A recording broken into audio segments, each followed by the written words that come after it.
Hello, so today I have kind of two bits of good news. One of them might not sound like good news, but I think it is because it's basically the truth coming out about stuff.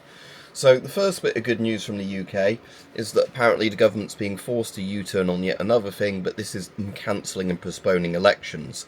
Now, this is because both, I think Reform launched some legal thing against it, and the Telegraph did a big campaign against it called the Campaign for Democracy. And basically, if you don't know, the UK government has cancelled elections suspiciously in seats where Labour were expected to lose them, but basically saying, oh, it's because we're doing electoral reform and changes, and there's no point having these elections because it's going to be different in a couple of years anyway. So why would you want to vote and have this election? Just let us stay in power for a bit longer, and then we'll sort everything out for you. And obviously, anybody that cares at all about democracy knows that's not a good idea. If elections are due on a certain date, you have them on a certain date, unless there's some really, really extreme circumstances that might change it, like a war or something like that.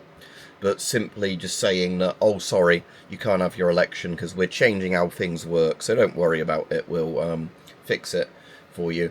That's now going to be because it's been all taken to court. And obviously, you can't democratically say, oh, we're changing how the system works, so therefore you're not entitled your vote. That's apparently being overturned. So this means, I can't remember how many seats it was, because the number kept changing depending on, I think it was 40-something seats. Again, I'm just trying to look for an article here and read it. But regardless, it could have been up to 40-something seats. I don't know if the full number was going to be that. 30 local authorities, and I'll go ahead. So yeah, because I think the number, but it would have affected 4.6 million people in the UK. So just under 10% of the population. Basically where, like I said, the government said, well, because we're changing how the system works, you don't need to have a vote this time. And yeah, that's been overruled apparently, so that's great news, because obviously it probably means Labour is getting completely kicked out of these areas now, because again, they were the ones pulling this shit, because again, like I said, they were the ones currently in power in these areas, and that's why lots of us were suspicious. That's why they didn't want the elections, was basically, well, if another political party's in power in a place, you can have an election there, but when it's us in these sort of areas, you can't have a vote. And that just sounds pretty suspicious, doesn't it, when the ruling party doesn't want to risk being, kicked out of certain places, especially when they're so unpopular. Again, that's the thing, is if they were a popular party and they did the things they promised to people prior to the election, they wouldn't have to worry about all this stuff. But, if you're a party and a government that built your political policies on lies, promising people things that you didn't deliver when you then got into power, tough luck. So, yeah, there's that. So here's the other thing I wanted to cover. And this is about creating a jobless generation where unemployment soars at both youth unemployment and adult unemployment, but specifically youth unemployment. And apparently youth unemployment is now at an 11-year high, and it's also, like I said, adult employment is not great either. But this is the whole thing where it's both a case of people looking for work who can't find jobs, or can't find jobs that would actually pay them what they need to stay afloat, or people not even bothering to look for jobs because the system's so shit at the moment. So, yeah, like I said, the reason I kind of including this as good news, you might say, why the hell is this good news, unemployment? It's because the government's just been lying about stuff like this, where they've said more people are in work, wages are better than ever, and all this sort of stuff. And again, it seems like they're being exposed for all of it. Because like I keep saying, is the current government strategy, which I think makes so many people angry, is a constant gaslighting they do, where they basically try and make you think, oh, you're crazy and you're out of touch, if, the reality you see in real life of prices going up everywhere, like inflation, the government says, oh, it's not that bad, it's very minimal.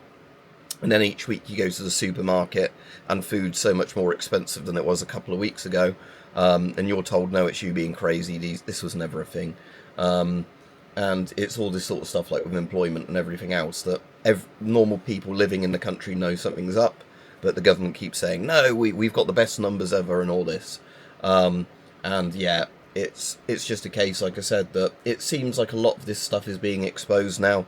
Like I said, if the Labour Party had any integrity, what they need to do is kick Starmer out, kick the current cabinet out, which aren't honest politicians, in my opinion, and actually go back to being a real socialist party, which is what Labour is, meant to be. Because again, like I said, even if you're not a socialist, you want the Socialist Party to be socialists, because that means that they're actually, honest political brokers, that you vote for us on X, we will deliver X. Not the whole thing that every political party's been doing recently of, we represent X, Y, and Z, and then when you vote for them, they just do the complete opposite. Because again, I keep seeing this thing from people, I think, who probably are being disingenuous themselves, but the thing of, oh, you deserve whatever you get because you voted for these people. But again, if these people lied to the public about what they were going to deliver when they got into power, then that isn't really a good thing. Because again, it's like saying, if somebody is a victim of a scam, it's like saying, ha ha ha, you fell for a scam. Well, really, it's the scammer that should be arrested and all this, because there are vulnerable people, or people who don't know too much. And again, yes, everybody should, use as much critical thinking as possible before voting for a political party. But if they are outright lying about everything they say they're going to do, you can't blame some people for getting conned for that. It should be, I think in most democracies there should be a thing that if you promise certain things when you come into power, we will deliver this or deliver that, and then you do the complete opposite, you should be held legally responsible for that. I think politicians should go to prison for stuff like that, or have massive fines. They shouldn't be allowed to say whatever they want to get elected and then do the complete opposite, or keep doing self-serving things, contracts for your mates and whatever else. So I am pleased this sort of stuff is being exposed, because like I said, what you keep getting from certain people in the YouTube comments, and I just see globally, and generally in the UK as well, is that, the people that like the government try and gaslight you of everything is fine, everything is good, you're just a loser, and you can't see the benefits of what this glorious Labour Party is doing for you. And like I said, no, everybody I know, like I said, even the people that are pro-Labour don't like Starmer and his current government, because they're not actual Labour politicians. And people of different political parties don't like them because, they don't like them because they're from different political parties. But what I kept saying is, I've never met a single person that likes Starmer and his current government. Even my friends that are Labour voters say, oh, I like some of the stuff Labour are doing, but there's lots and lots of things I don't agree with that they're doing, and I wouldn't have voted for them, if I'd have known in hindsight that they weren't going to deliver on election promises and all this. So, yeah. So like I said, it's two news stories that in some ways aren't good news stories, but one that where they were trying to cancel and postpone elections, it seems like that's getting turned around now, because like I said, some elements of our democracy is still apparently at work. That when stuff does go to courts, the courts have said now to the government, no, you can't do this. So hopefully that then means these elections go ahead and Labour get absolutely punished for what they tried to do. Cancelling people's vote because you'd have probably voted for us anyway, so you don't need a vote. That kind of attitude.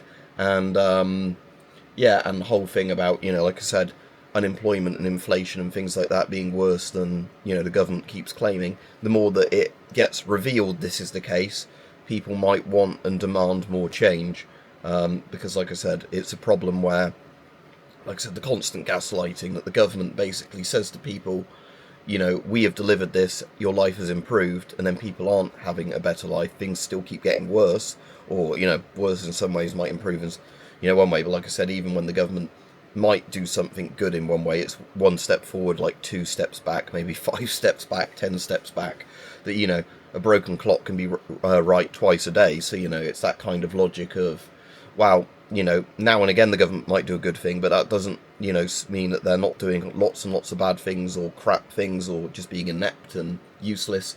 So yeah, I'm glad more and more people are now coming to the realization that, it's not true that people are better off in the UK, because like I said, I know personally, no matter how much money I try and save, the bills keep going up non-stop.